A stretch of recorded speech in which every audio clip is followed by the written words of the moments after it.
My name's Dave DeBow, founder of MoneyPartnerFormula.com, and this show is built for everyday real estate investors who are actively doing deals and looking to scale using other people's money. So if you're an active real estate investor and you want to get featured on this show to talk about your own real estate and capital raising experiences, then just go to daveinterviewsyou.com. Now let's get rolling with this episode, and remember to subscribe for daily interview content. All right, guys, welcome to Property Profits Podcast. I'm your co-host, Bryce Kaminsky, filling in for Dave DeBow. And, there's a lot of places in the United States where the price of property has skyrocketed and made it relatively unaffordable if cash flow is the game. And today on the show, I've got Shay Nabors Nabors with the S. Mm-hmm. And she's going to fill us in on what's going on in Milwaukee and what she's been able to accomplish in just a short 5-year career here in the real estate game. Now you're managing properties. She owns some properties. She's building her business line of credit up so that she can manage her finances and really get a tightening on the investment side of the finances. Shay, how are you doing today? Good. Happy to be here. Hi. Yeah, it's always great to talk cash flow because in a lot of places in the United States, it used to be relatively a no-brainer. You could find cash flow somewhere in town or just outside of town or in a neighborhood. Maybe you wouldn't live, but you would definitely rent. But with the inflation and the index of properties, it's becoming more and more rare, and people are having to invest out of market. So, did you grow up in that market, or did you move to that market to participate? I grew up about 45 minutes south, so relatively close. I was born in Milwaukee. I grew up in Racine, which is south, and I moved back to Milwaukee when I would say about 19. I went to college, and that's how I ended up back in the city. But I claim I'm from Milwaukee because I was born here, even though I didn't grow up. I was born in Milwaukee. Nice. So, what was your first endeavor into real estate? How did that come to mind? People always have a story like I read Rich Dad Poor Dad or something like that, and they got into the game. So how did that idea, how did the seed get planted there that got you started on your journey? Yeah, I knew that I graduated college, and I would say, to be honest, I was just bored. I had been renting at the time. I was really young, and it's honestly not like a light bulb moment or anything, but I felt like I wanted to learn more, and I wanted to own a house. I knew I wanted to own property at some point in my life. It wasn't necessarily investment property at that time, but I ended up stumbling across two things around the same time, and I remember them both specifically. I read the Bigger Pockets book. It was Introduction to Real Estate Investing. I read that in 2017. And then that's when I found out about house hacking, and I was instantly intrigued. At that point, I knew that I was sold, but it was just really out of genuine curiosity that led me to read that book. Around the same time, this would have been like fall 2017, I also found out about a first-time homebuyer education class that was being held at a local library in Milwaukee. So I decided to go to that class, and then by going to that class, again, I was just curious. It was free. I wanted to see what they were talking about. I ended up finding out that there were programs for first-time home buyers, like down payment assistance. Like, I didn't go for that reason. I ended up finding out that the reason why everyone else was in the class because they wanted to get the grant. Like, the class was a prerequisite in order to qualify for those grant funds, but that's not the reason why I was there. But while I was there, I was like, okay, I might as well utilize this money in order to purchase a house. So that, while reading the Bigger Pockets book, I decided, like, okay, my first house is going to be a duplex. And I graduated from the class. I want to say it was probably like October 2017.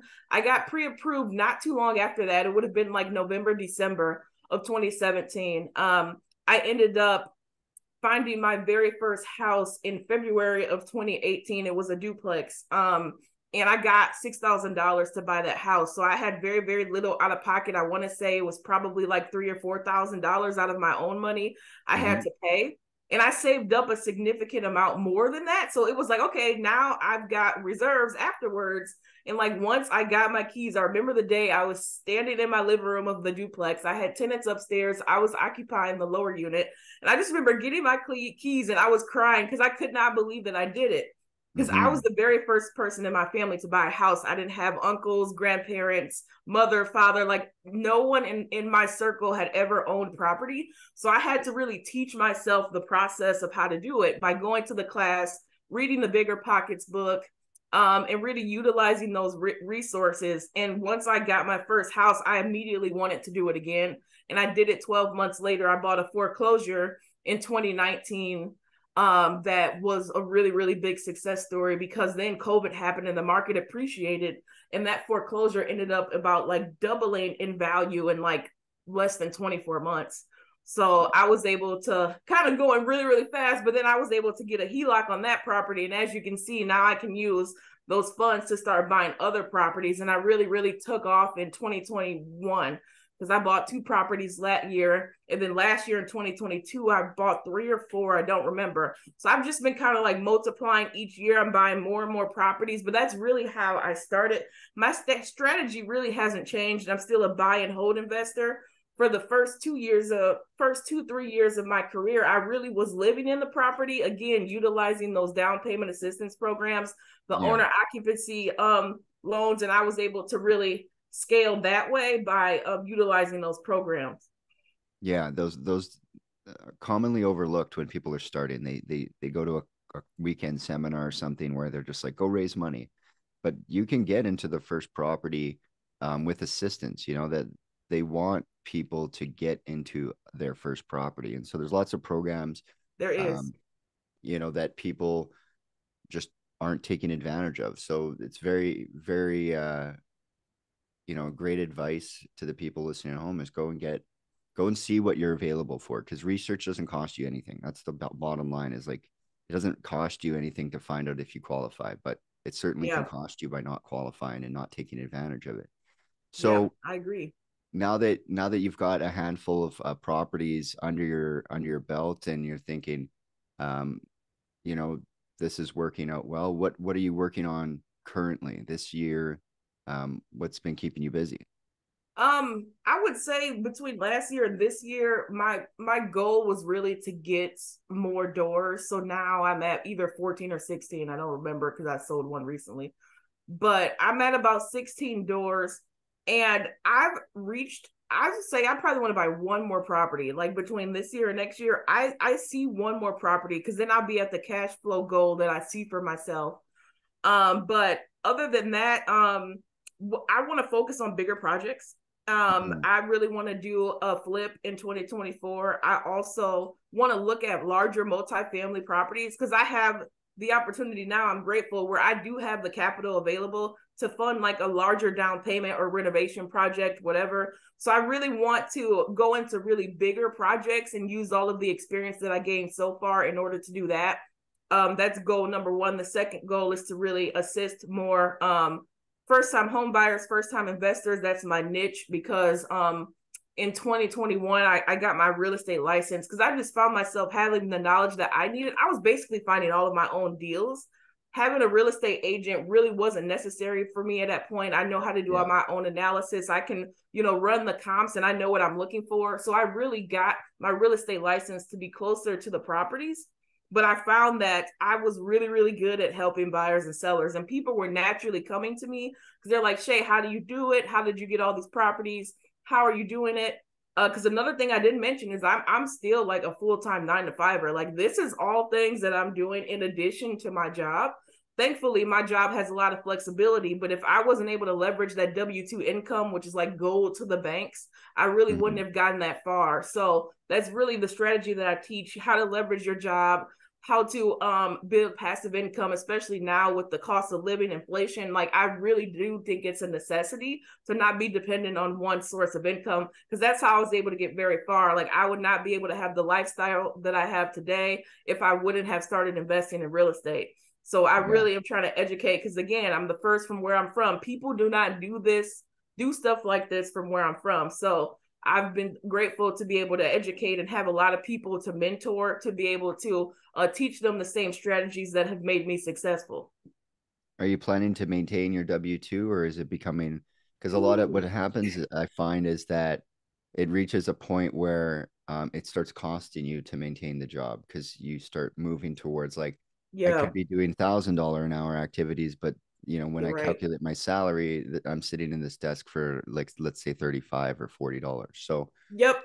how is that going as far as your W-2, and what are your plans as far as being there and continuing that, or? Absolutely. And what's been great for me is I know it's going to be a point where I have to choose, and I'll just be honest, like real estate is where my heart is. That is where I want to be ultimately. If I look at where I want to be, I look at successful real estate investors. However, like I did get my degree for my job. Like I do like my job, which is why I'm still there. It doesn't annoy me Mhm. to go there. It's not like, oh my God, I hate this job, because I would have been left like years ago at this point. So I do enjoy my job, but I'm at the point now where it's probably going to be like within the next 1 to 2 years, I would say. But my job's very flexible. Like I say 9 to 5, but at this point, I do not work Thursdays or Fridays. Like I literally work Monday through Wednesday, and I have a lot of flexibility with my schedule. I don't have to be micromanaged. I'm just fortunate to have a job where, for right now, with my real estate career, it is working, because Mhm. I'm not like tied behind a desk or punching a clock or anything at that point. But I do know that I'm eventually be able to transition out of my job. But right now, I'm here because I like it. But again, if anybody annoys me or pisses me off, like I can leave, like at any point, like I could just Mhm. leave and I'll be fine because I have the real estate to support me. So I like having that option. Like it's an option for me to be there. It's not a necessity. And I'm here because I want to be here. But if y'all piss me off, I will leave. That's how I feel. Yeah, you've got like a nest egg. You've got like an Mm-hmm. alternative income. They're grateful that you're still working, because you could not be. So, Mm-hmm. um, what is okay? Let's open the box a little bit and say what's been the biggest challenge in your career so far? Um, I think kind of alluding to it so far, but it's time. My time is so valuable. When you mention $1,000 an hour activities, like that's how I feel. That like my time and my skill is available now. I have a lot of people pulling me in a lot of different directions. I do work a job. I do co-own a property management company. I do have rental properties, and I'm also a licensed real estate agent, focused on investment properties for my clients. So with all of those things like under my umbrella, it's just time. It's the most valuable resource. I value my time more than money at this point. Like I would rather have somebody else do it faster than I can do it. And cheaper. So I would say what's been really valuable in my career, especially in the past 12 months, is leveraging really leveraging and delegating, right? I don't do any property management anymore. Like I still am on the company. I don't do it. And I had came from um doing a lot of things myself. Like I've been in properties, I've put in light fixtures, I've done a lot of the day-to-day hands on the ground work in my business. But at this point it really doesn't make sense for me to be in the properties at all, because I've Yeah. got a lot of better income generating activities I need to be focusing my time on. So really building the team and creating the structure and the systems to be able to effectively delegate, and slowly like removing myself from certain parts of the business, and having Yeah. a good team in place to be able to pick up those things. So do you feel like your education and the W-2 job helps you Mm-hmm. build your business? What's your background in education? Yeah, I'm grateful though, because a lot of people, they kind of do down the college degree, and I have my degree in business. So I will say it's been a very, very big asset to me, because I from my education, I know how a successful business is supposed to be run. And Hmm. I've had the opportunity to work in a lot of different types of businesses, so I've been able to see how different businesses are run. So I have the background and the insight to be able to apply that to my own business as well, because I'm a very system oriented individual already. Hmm. So it's been very, very helpful, and I don't regret my college degree. Like a lot of people do, but I truly do not regret my college degree at all. I'm glad that I did get educated. Again, was the first person in my family to even go to college. So it was a lot of firsts. I'm kind of like the spearhead for my entire family, and everybody looks up to me at this point. So it's really good to be a role model and be able to show other people the way. Yeah, well, somebody's got to do it. I talked to a guy the other day. He's a young kid. He's like, I think 23. I'm not gonna call him Mm-hmm. a young. I'm gonna call him a young man, because he's made Mm-hmm. a good living. And same story, like nobody had anything. Getting kicked out of Section 8 because of this, that, and the other, and he's like, same thing. He's like, I got to be the one. I'm going to be the one. I don't want that life. I don't want that life for the people around me. So yeah, someone's got to spearhead that. Now, Robert Kiyosaki calls this the unfair advantage. What comes easy to you that other people find difficult to do? Ooh, if I were to really, I would say personal finance. Like people don't know how to budget, and I've been Mhm. naturally good at that. That's why, like, when I was the point where I was 22 and I was getting ready to buy my first house, like my credit was in the 700s at that point, because I'd never been irresponsible when it came to finances and budgeting. So I already had a budget of like how much my housing is, how much, or like my leisure activities, how much is food. I had all that stuff broken out, and it was very easy for me to calculate cash flow, for example, on a property. And also, and it's the exact same thing. If you've got a personal budget for yourself and you're looking at the budget for the property, it's the same principles for both. So I'm just Mhm. using that knowledge and applying it to now my business to calculate how much rental income I'm going to be coming in each month. So that has always, and I guess I've always been really good at math. I hated math my entire Mhm. life. Like I didn't like being in geometry or algebra, but I was good at it. And while other people around me were not doing well and they were struggling with, calculations and things like that, like I was really, really good at that. Even into college, I got A in all of my statistics and calculus classes. I got really good. So I would just say that, like, I think it comes naturally to me, and I've been grateful. But and I can easily apply that to real estate, because now having to do projections and really calculate risk and cash on cash, return on investment, and all that stuff is really, really easy. And thankfully there's a lot of tools where you don't even have to be good at that stuff. You just got to know where to find the data to plug it in.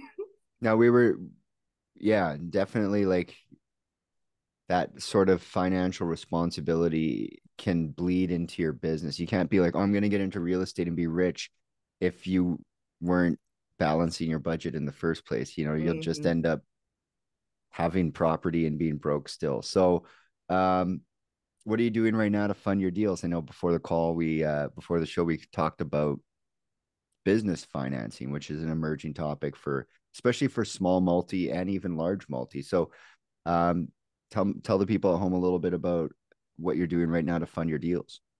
Yeah, that's a great question. I would say, after what, like my fourth or fifth mortgage, that there's a debt to income ratio that the bank is just going to be like, no, you're too much of a risk. Your debt is too high and your income doesn't justify it.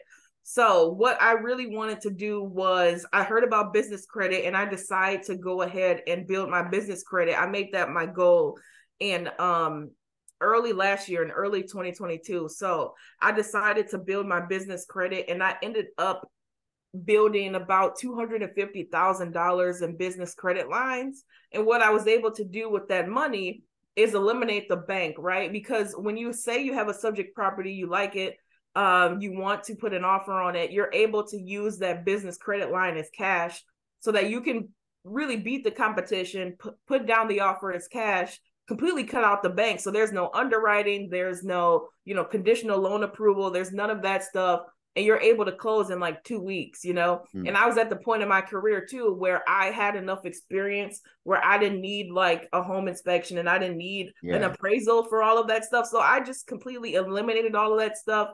And I used my own business credit to fund the transactions. And I replicated that about, I want to say it was 3 or 4 times between last year and this year. I've also did some of that earlier this year as well, where I bought a property package of 2 properties, 2 duplexes, using the same strategy, using that cash to buy them outright, for example. So that's what I've been doing so far, and it's been working really well. Nice. So, um, yeah, it seems to be an emerging topic. Now, before the show, we were also talking about you wanting to move into larger and larger units. Is that capital, the business line, is it seeded enough to be able to move in that direction, or are you still going to need to be raising some capital for these deals?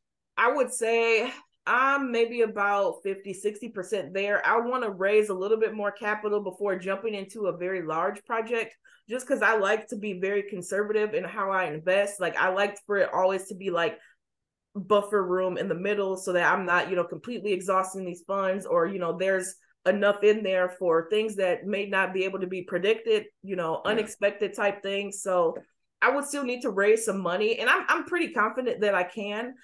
Within the next probably 3 to 6 months, I'll be in a position where I can go ahead and start funding those larger projects. Yeah. So define for the people listening at home, define larger projects, because you've got some like 2s and 4s and stuff like that, right? Yeah, larger projects would be like going into the commercial side, right? With residential, we're looking at units that are between 1 and 4 units per building. And now, going into the commercial side, you'll be looking at anything from like 5 units and up. I think my sweet spot, at least going next, would be like between an 8 and 16 unit building. I would like to do, and I want to buy something that is not turnkey, something that I could force the appreciation by renovating those units. Because I would just like it all to be under one property, right? Because right now I've got income from a lot of different properties coming in, and I would just like more cash flow per month from one source. That's going to be my ultimate goal. So,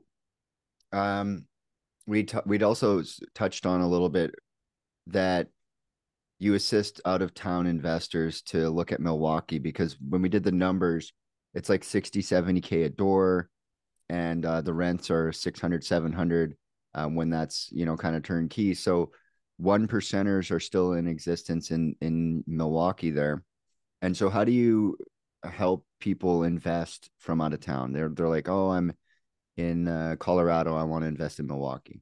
Yeah, absolutely. And that's why I specialize in investment properties. It's all I know. It's how I started investing. So when I have an investor, we speak the same language. And I've had grateful to have had a lot of clients from all over the country who are wanting to start investing in real estate, but they're in unaffordable markets where they are, right? Yeah. They're trying to find a 4-family, it's costing them $450,000 plus, and the numbers just don't make sense, especially with these rates. So I've been able to assist a number of clients find, a duplex property in Milwaukee. We're putting maybe $10,000 in it. I have a team in place that I'm a real estate agent. I'll be able to help you find the deal. We'll make sure the numbers work for what your investing goals are. And then that's when I'll kick it over to my property management division that also does renovation. So if it does need work to be done to be rent ready, we are able to help.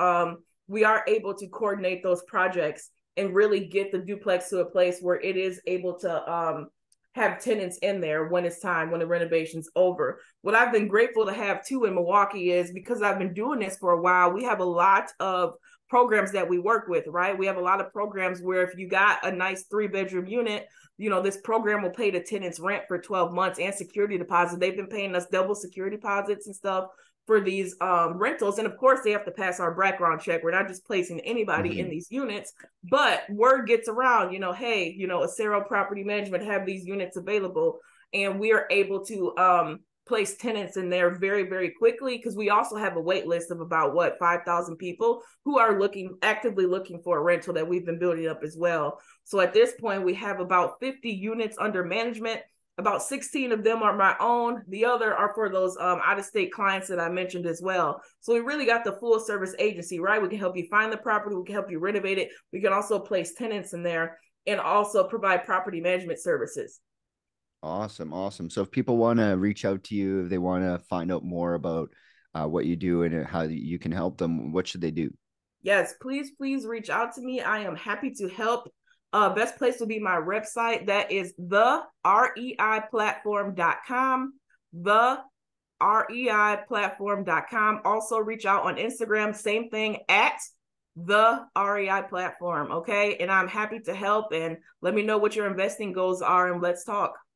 Awesome. Well, I really appreciate you being on the show, and I'm sure the listeners got a lot out of that. So yeah, I really appreciate being on the show, and until next time, guys, we'll catch you on the next episode. Thank you. Hey there, I really hope you enjoyed that episode. And as always, if you want to listen to more daily interview content, make sure you subscribe. And if you're an active real estate investor and you're doing deals and you'd like to get featured on this show, then just head over to daveinterviewyou.com. Now at moneypartnerformula.com, we help real estate investors to create a process for predictably getting capital so they can do more deals without relying on hard money lenders or the banks. We do this by building them a private capital marketing system. Now, if you want help turning yourself into a big money capital attraction machine, then book a call with our team to see how we can help. Just visit moneypartnerformula.com to find out more. All right, take care, and we'll see you on the next interview.